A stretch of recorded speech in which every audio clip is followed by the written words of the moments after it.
வணக்கம் மக்களே! நாம இந்த வீடியோல பார்க்க போற கோவிலோட பேர் பார்த்தீங்கன்னா சிவகாமி சுந்தரி உடனுறை பாலசாதுர்லீஸ்வரர் திருக்கோவில் தாங்க இது. இது எங்க இருக்குன்னா, வேலூர் மாவட்டம் குடியாத்தம் நல்லூர்பேட்டை பகுதியில தான் இந்த கோவிலானது அமைந்திருக்கு. சரியா சொல்லப்போனா கருப்புலீஸ்வரர் கோவில் அப்படின்னு இந்த கோவில் சொல்லுவாங்க.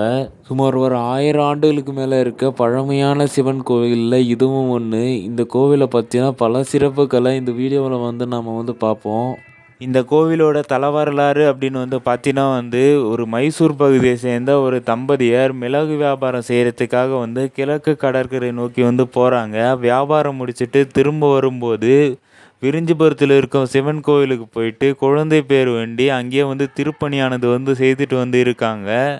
கொஞ்ச நாள்லயே ஒரு அழகான ஒரு ஆண் குழந்தையானது அவங்களுக்கு பிறக்குது.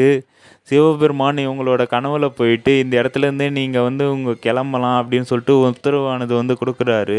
அங்கிருந்து கிளம்பி கொஞ்ச தூரத்திலே குடியாத்தம் செதுக்கரை பகுதிக்கு வந்தவுடனே கூடாரம் அமைத்து அங்கேயே தங்குறாங்க. அப்படி தங்கும்போது நடுஇரவில் பார்த்தீங்கன்னா ஒரு யானையும் ஒரு புலியும் கடுமையா சண்டை இட்டுக்குது.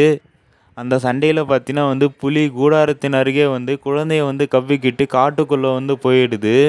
இத பார்த்துட்டு இருந்த தம்பதியர் அந்த இடத்துலயே மயக்கமுற்று விழுந்துடுறாங்க. அதன் பிறகு மயக்கம் தெளிந்ததுக்கு அப்புறமா அருகில் இருந்த யானை ஒரு திசையை நோக்கி தும்பிக்கையை நீட்டி பிளிறிட்டு இருக்கு. அந்த திசையில பார்க்குறாங்க. அங்க பார்க்கும்போது ஒரு வள்ளி மரத்துக்கு அடியில ஒரு சிவலிங்கமானது இருக்கு. ஒரு சைடு பார்த்தீங்கன்னா குழந்தையும், மற்றொரு சைடு பார்த்தீங்கன்னா புலியும் இருக்கு. இத பார்த்து ஆனந்தத்தில் சிவபெருமான வேண்டுறாங்க.